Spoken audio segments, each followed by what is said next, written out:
Bonjour à tous, je suis Axel de Apprendre Excel et dans cette vidéo, je vais vous montrer comment chercher une valeur dans un tableau Excel, dans un fichier Excel tout simplement, et comment dans un deuxième temps remplacer des valeurs par d'autres. Par exemple, remplacer des points par des virgules, remplacer des virgules par des points, une lettre par une autre, une lettre par un chiffre, supprimer du coup un contenu qu'on ne veut pas, donc le remplacer un certain contenu par du vide, etc., etc.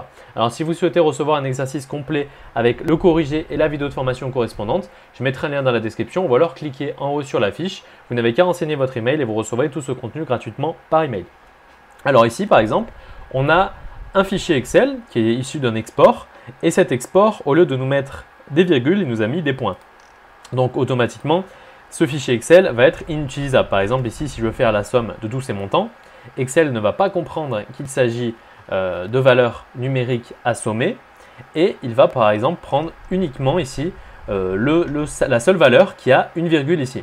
Alors toutes nos autres valeurs, comme elles ont des points, il n'a pas réussi à les sommer car il ne comprend pas que ce sont des données pour lesquelles il faut faire des sommes. Pour lui, ce sont simplement une suite de valeurs numériques ou carrément un autre attribut. Voilà, il ne comprend pas que ce sont des chiffres. Par exemple, 359.15, il pense que simplement que c'est un numéro, en aucun cas une valeur numérique pour laquelle il faut faire une somme. Donc, le seul moyen de rendre ce fichier utilisable, ça va être donc de remplacer nos points par des virgules. Pour cela, on va utiliser CTRL, on va maintenir CTRL, puis on va appuyer sur H, et on va venir donc rechercher les points que l'on va remplacer par des virgules. Et ici, soit vous les faites 1 à 1, si vous ne voulez pas faire l'entièreté de votre fichier et vous faites donc remplacer chacun à la suite des autres, soit on va cliquer sur remplacer tout et ici on voit que ça nous a remplacé 124 éléments. On appuie sur OK et on voit maintenant que notre formule somme ici, donc je vais réutiliser ma formule somme, je vais sommer donc tous mes montants hors taxes et cette fois-ci on voit bien que ça va bien sommer tous mes montants hors taxes puisque nos points ont été remplacés par des virgules. Donc là, du coup, mon fichier Excel va être utilisable. Bien sûr, il faut veiller à ce que, par exemple, dans notre client, il n'y ait pas un point, puisque du coup, le point serait automatiquement remplacé par une virgule. Ici, on n'avait que des points dans nos montants, donc du coup, ça nous a remplacé tous les points par des virgules au niveau de nos montants et ça n'a pas dégradé d'autres éléments de notre tableau. Maintenant, on va faire un deuxième petit test. Ici, on a le numéro de facture. À chaque devanture de numéro de facture, on a le numéro qui vient s'inscrire à chaque fois.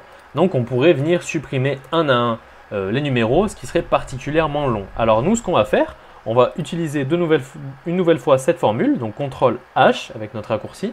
Cette fois-ci, on va venir rechercher numéro. Attention, il faut bien l'écrire majuscule, minuscule, donc numéro, exactement comme il est inscrit ici.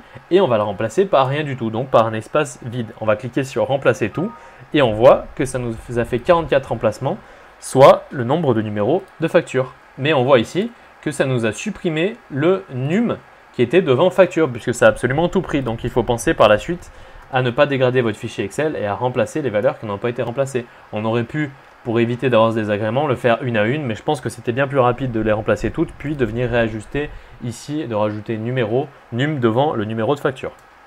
Maintenant, deuxième chose, comment on va venir rechercher une valeur sous Excel avec le raccourci. Ici, on a vu le raccourci CTRL H pour remplacer une valeur par une autre.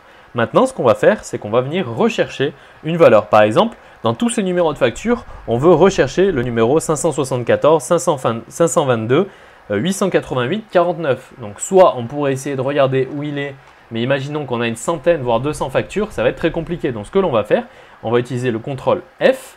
Et cette fois-ci, on va rechercher une valeur. Ici, donc, on va taper notre numéro de facture. Il faut bien que ce soit exactement le bon numéro de facture, sinon Excel ne le trouvera pas.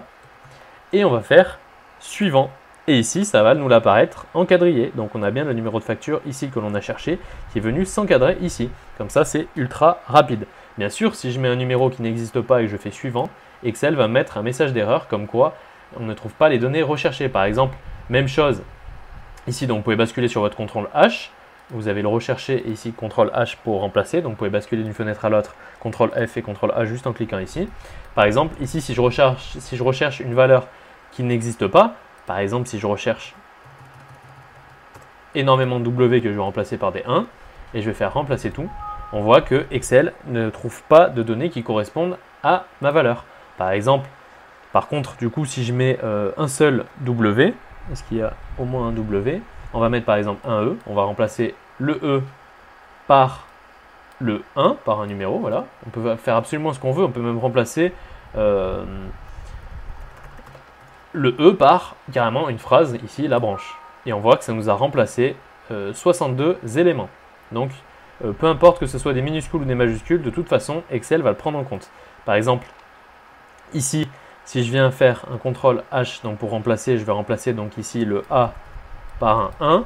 On voit que même si je mets le A en minuscule et que je fais remplacer, donc là je vais faire remplacer, ça me l'a bien pris en compte. Donc ça ne prend pas en compte le fait que ce soit des minuscules ou des majuscules.